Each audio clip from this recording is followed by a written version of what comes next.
All right, so economics, money making, entrepreneurship, community economics, social economics. Let's get into it, man. This is a very pertinent video right now. You see the Occupy Wall Street things happening all across the world, over 2,000 cities. Very proud of my people for holding that down and holding the financial system accountable, or taking the first steps towards holding the financial system accountable. But this video is going to be a basic 101 on the principles of economics, the principles of entrepreneurship, how we can use those principles to revitalize ourselves, revitalize our economy, our local economy, our national economy, um, everything, man. It's the answer to everything, because it's the system that we've set up. We set up a system based on buy, sell, trade. So we have to know those principles in order to really thrive in that system and to know what we're doing. Because right now, as a community, we do not know what we're doing with our money. We spend, I think, in the trillions, maybe like $1-2 trillion. There's no lack of purchasing power in anyone's community, in the black community, white community, Latino community, any community. There's no lack of purchasing power. Even in poor communities, there's no lack of purchasing power. It's just where we're spending the money and what we're spending that money on, and what is coming back to us as a result of spending that money. So this is going to be a long, comprehensive video. It's going to have a lot of different components into it that may be jumping around from here to there, back to here. But trust me, in the end, it's all going to come. It's all going to be full circle, and it's all going to make sense. And it's just critical right now. It's just critical right now. So just bear with me, and let's bring some economic freedom to the people. Yes, because the dollar has been holding us down for too long. The debt has been the concept of debt has been holding us down and holding us enslaved for too long, man. We got to change our relationship to money to get free, because until we figure out a different system that's not based on money. It takes money, dollar bills, to make it in this system. If you do not have money, and you do not have enough money to buy food, it is not guaranteed you're going to eat. If you do not have enough money to put a roof over your head, it is not guaranteed that you will not be sleeping outside. So we got to take care of each other, man. And by taking care of each other, we take care of ourselves. And that's the whole premise of community economics. So let's jump right into it. Oh, the spirits are hot for this one. This is going to be a good one. All right, so let's do this. Community economics. So first thing I want to say is, the first thing I want to say is, like I say in all the videos, fact check everything. Fact check everything. You never want to take anybody's 100% word for anything. You always want to research, get different perspectives, and come to your own conclusions. So fact check everything, because we're going to be going over a lot of information tonight. Let's do it. Let's get into it. Ancestors is in the house. They tired of seeing us like this, y'all. Come on. All right, let's do this. All right, so second thing, take these principles and apply it in a modern context and apply it to your context. So we're going to be talking about economic principles that are going to make us successful as individuals and make us successful as a community.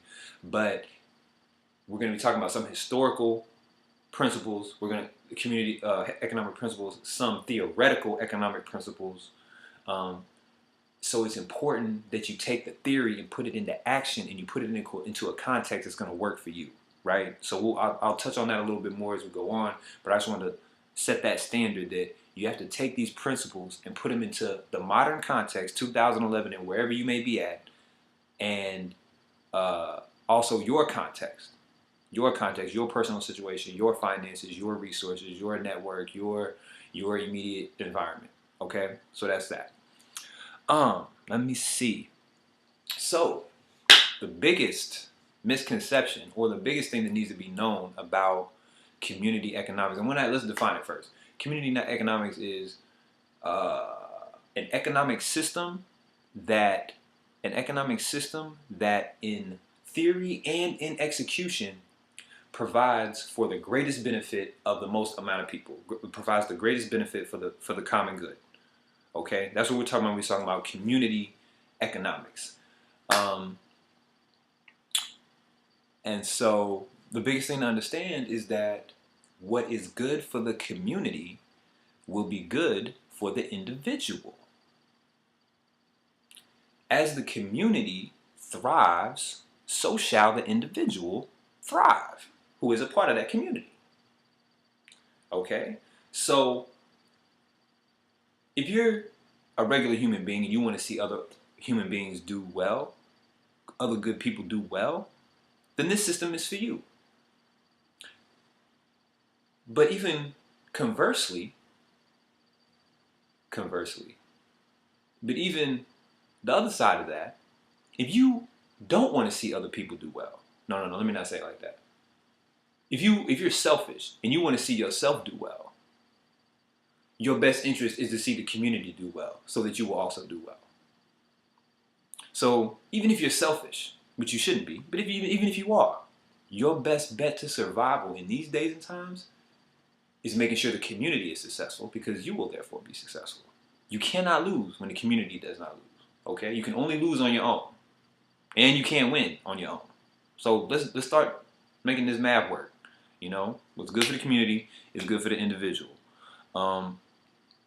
So I'm gonna talk a little bit more about that in a minute and get into more detail about what exactly that means in a minute. But before that, let me say this. The biggest thing that we are gonna need in order to flip this economic situation around, because that's what this video is all about, taking our current economic situation where a few people are eating, a small group of people are eating, and a lot of people are starving, and balancing it out to where everybody can have everything they need in order to survive and live happily. Because it's not just about survival. There's no lack on this planet. Okay? We literally have infinite resources until the sun goes out. Okay? Plants will not stop growing. They grow in a cycle. Okay? We have more than enough food. We have more than enough water. We have more than enough land. It is not evenly distributed, which is why it seems like there's a shortage. It is not evenly distributed. Okay? So that's key to understand. There is no lack. There is no lack. And so therefore no one should be lacking. We should not have people starving to death and living outside, living 10 feet from people who have, water flowing out of every faucet in their house, flowing out of their shower. People in developing countries have to walk miles to get dirty water. I can go in my bathroom right now, click on the faucet, run it 24 hours a day if I can pay for it. Right? That's not balance. That's not balance. So that's what this video is about. Creating the ideas that are going to create this system that's going to balance everything out. Okay, so I told you this is going to be some video, there's going to be some knowledge dropped today.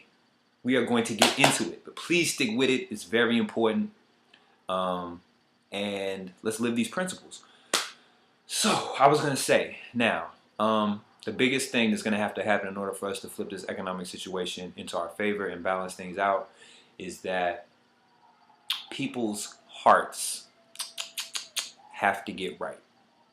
They have to get right. And what does that mean? That means we have to start operating with a level of integrity and honesty and honor when it comes to dealing with fellow human beings. What do I mean by that? Okay.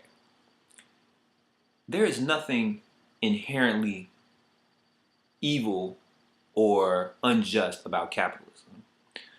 Just like there's nothing inherently evil or unjust about socialism or communism or even fascism or any kind of ism, that you want to create or throw out there. It's not inherently evil.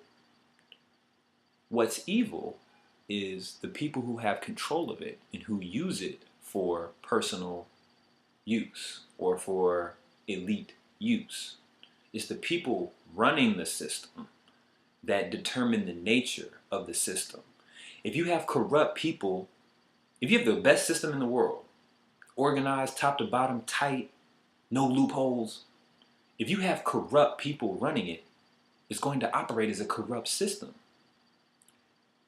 If you have a system that's run by righteousness and truth and justice, ma'at, we get ma'at in this, you're going to have that reflected in the system.